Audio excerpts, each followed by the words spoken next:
Денеска православната црква ги празнува светиот маченик Никифор и свештеномаченикот Петар Дамаскин.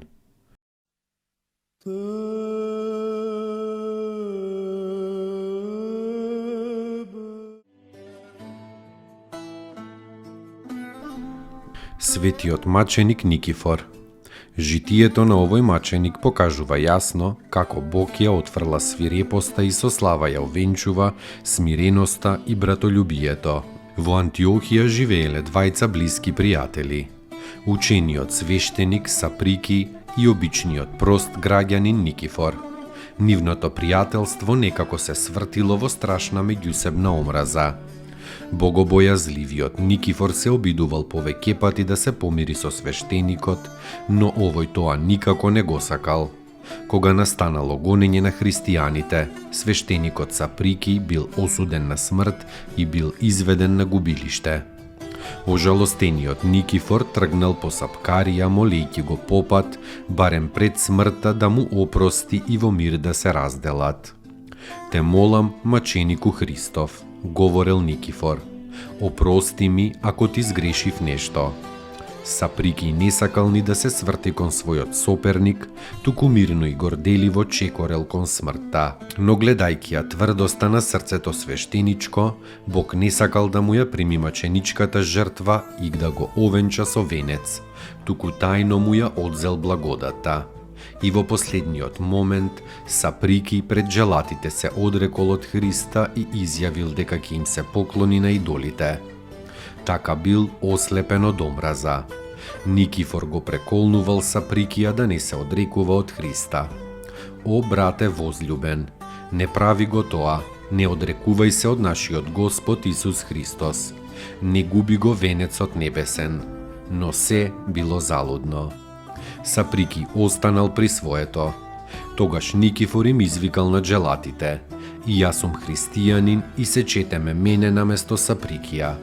Джелатите ова му го јавиле на судијата и тој им наредил да го пуштат Саприкија, а да го исечат Никифора.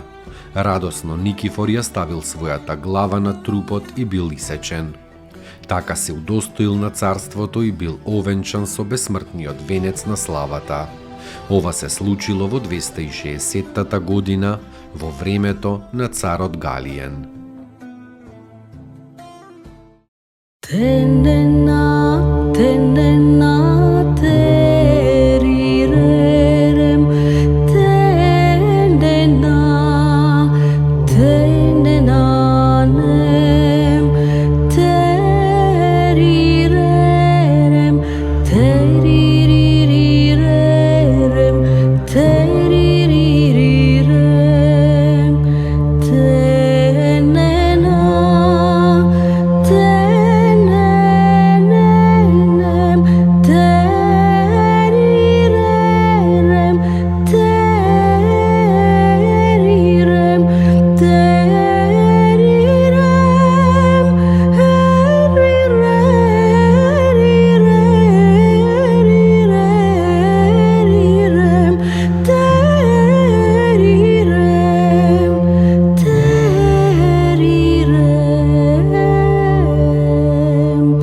свештеномаченикот Петар Дамаскин.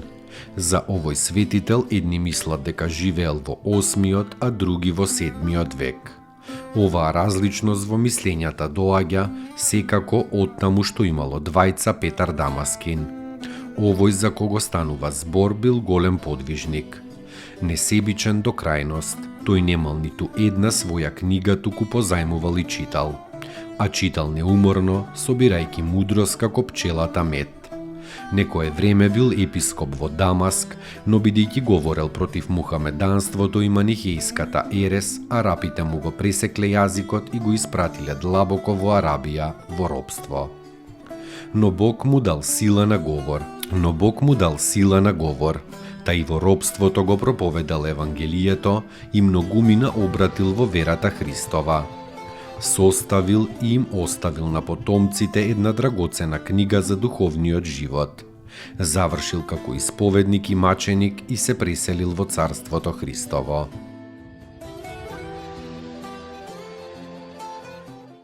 Достойно est Јаково